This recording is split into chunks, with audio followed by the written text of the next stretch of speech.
Hey guys, and welcome to a new Mr. Fourth Dimension video. This is the Geo project where I'm working on geometry computation problems. Last time we did some circle collision stuff, point in a circle and circle collision. This time I'd like to get the same basic idea down for ellipses. I'm skipping past ellipse area and circumference, and I'll go back to them afterwards. Actually, we could do ellipse area. Ellipse circumference is pretty involved stuff. So let's start with that. Let's do an ellipse area. That sounds like a good place to start.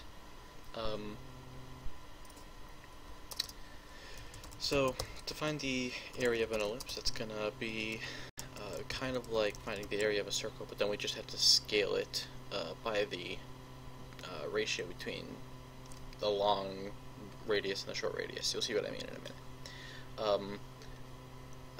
Area. So in an ellipse, you have two radius. You have like radius major and radius minor, and we're going to assume that the radius major is the larger of the two numbers, and then we're going to find the area of it.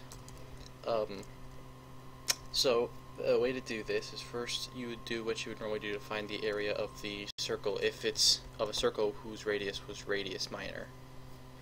That area is of course the square of the radius times pi. Right, so that's the area of the circle, but that's not quite the area of the ellipse, because we just took, if you imagine that the ellipse is sort of shaped like this-ish, then the circle we took is the smaller portion, like this, right? And we want this whole ellipse here, so what we got to do is multiply this smaller thing that I'm trying to make look like it's not quite as wide on my screen, multiply it by the ratio that stretches it out to the same width this way. And that ratio is the major radius divided by the minor radius, like this. Right? So the reason for that is that means say if it's in width, for example, say the width direction is the direction the major radius goes, and the orientation of the ellipse doesn't change its area, so we can imagine it being oriented however we want for finding the area. If the radius is 4 this way and 3 this way, but we took the area of a circle that's 3 in both directions, then we need to stretch it out by dividing by 3 and then multiplying by 4 in one of those directions. So that's what this does. And then these radius minors can cancel out, right? And we just end up with radius major. And then I'm going to reorder them to put pi at the end. So that is the formula for the area of an ellipse. Now, like I said, I'm going to skip circumference because that's a huge topic on its own, and it might take more than one day of 15 minutes. So instead, I'll do point in a circle, or point in an ellipse, because that's I find quite interesting. So we want a geo collision type again, and this, like everything else, will have an epsilon for the collision information. Now, the way this works is, well, the easy way to do this, which is what we're going to do, is to take an ellipse and then take a point and then basically rescale the space that you're in so that the ellipse is down to the shape of a circle, and then figure out if the point is inside the ellipse. The problem, which might mean we can't do this right now, is that we don't have a good way of orienting the ellipse yet. So I think we're going to skip this, actually, now that I think about it, because we could do ellipses that are shaped, with a major axis going horizontal and vertical, but if we wanted an ellipse that, didn't lay on the XY axis perfectly, it wouldn't be possible until we had better angle information. So yeah, that brings me to the conclusion that we're going to skip ellipses for now, and instead what we want to do is we want to start dealing with angle stuff. So we'll do angles. the simplest thing to do to get for an angle is like a point direction sort of function. And what this would really do is it would take in a point, and it would say, if I'm sitting at the origin 0, 0, and I move towards this point, what angle is that from, assuming that to the right across the x-axis is 0. That's sort of the standard. So if you imagine the normal xy coordinate plane, right, if I'm standing at the center and there's some point over here, right, if this O is the center and I have a point over here and I move, like I have to make a line in that direction, then the question is, what is the angle between this horizontal line that goes this way and the line that goes in this direction up, right? What's the angle between that being positive all the way to here, and then I'll do probably negative to go around there, or you can do positive pi all the way up to 2 pi. We'll see which one we do. But the way you compute that is you take in a point and you say inverse tangent, which is going to be I think that's a tan, and then you want to do y over x because that's like rise over run. So the inverse tangent, it takes in the slope and puts out the angle between the 0 point and that slope. There's obviously a problem whenever x is 0. So if p dot x is 0, then what we do has to be a little different. Then if the y is greater than 0, well, we'll say greater than or equal to 0, so the point 0, 0 is going to report pi over 2. And otherwise, if y is not positive, then it's going to be negative pi over 2. Alright, so that's the angles pointing straight up and straight down. And then any other angle won't have an x for 0, and then the point direction function can just compute it from the arctangent function, like so. So, we'll call this 2-point direction. No, we'll just, well, let's see, what did I call the distance? Distance squared, geodistance. Alright, I'm going to call this just geodirection. Alright, so for this one, let's do a point that's going to move horizontally across a loop. So that'll be like this: geopoint 2D test point equals, well, I'll set it later. And then for the x part is going to start at like -5 and go until x is equal to +5, plus adding 1 to x at each step. And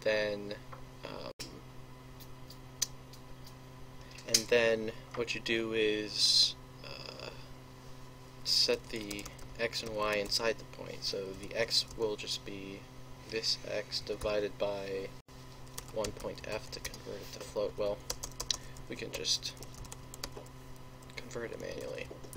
And then the y position will make that like a 2 point f.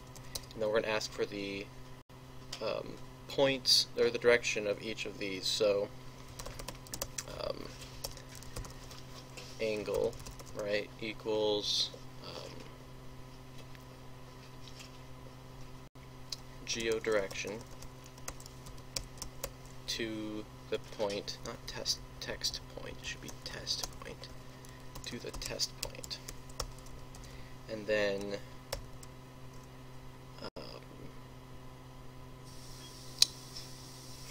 let's see, direction to f equals f, and then test point dot x, test point dot y, angle, and we want a new line there. Alright, so let's test the direction function. That's not good. Well, x is less than or equal to 5, it should be. So we should see increasing. The angle shouldn't be negative there. gotta take a moment and think about why that would be negative.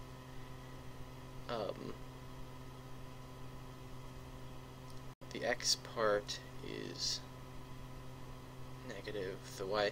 So the thing is it's giving me, right, so the problem here is this annoying math problem where the arctangent function actually only operates on the right hand side. It basically assumes that x is going to be positive for all cases, and then it treats a slope as like a positive slope is going this way and a negative slope is going this way. So it doesn't ever read directions that go this way or this way, because like a direction going this way is just in terms of slope is the same as the direction going this way in the opposite direction. A slope only encodes the idea of this whole forward and backward line, whereas the direction can be this way or this way, and they're separate. So this has to actually check if x is greater than 0, then this is correct. Otherwise, what we want is same idea, but we want to shift it. Well, if y is positive, there's going to be a lot of ifs in this the way it is. We might have to revisit it to try to reduce the amount of branching it takes to compute this. So if y is positive or equal to 0, then it takes this and says, okay, so in this one we know that x was positive, so that was already correct. If x is negative, then this is going to be the negative version of what we want. So we add pi to it, and it'll rotate all the way around by 180 degrees and point that way. So it'll report this direction, right? Because we put in a point up here, and it reports this direction. But we checked the x and the y and determined that it actually should report 180 degrees around there. Same thing with this.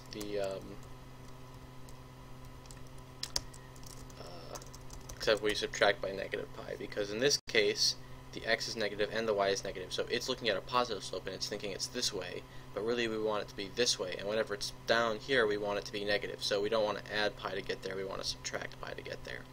Maybe if we encode it differently we can figure out a way to reduce the number of ifs, because we've got one, let's see, it takes 2 ifs on that branch, 1 if here, 2, so yeah, it takes at least 1 if, no, it takes at most 3 ifs, at least 2 ifs to get an answer for this right now. So we might want to reduce the amount of branching that it takes to do that. But now let's test it again and see if we got a little closer. Nope, that should be p.x.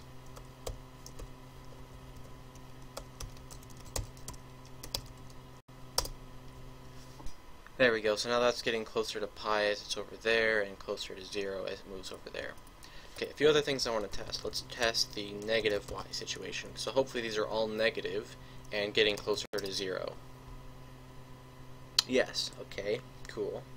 And then finally we should test, without looping, the situations where x is, let's see, we already tested where x is 0. We want to test situations where y is 0 and x is like 5. Or, you know what, let's keep the loop, because we'll just set y to 0, because then we can see what it does on the when a point is to the left or to the right, because I would rather do negative pi is allowed and positive pi is not gonna be a possible result. So we got to take a look and see what we got. That's not what we're getting at all.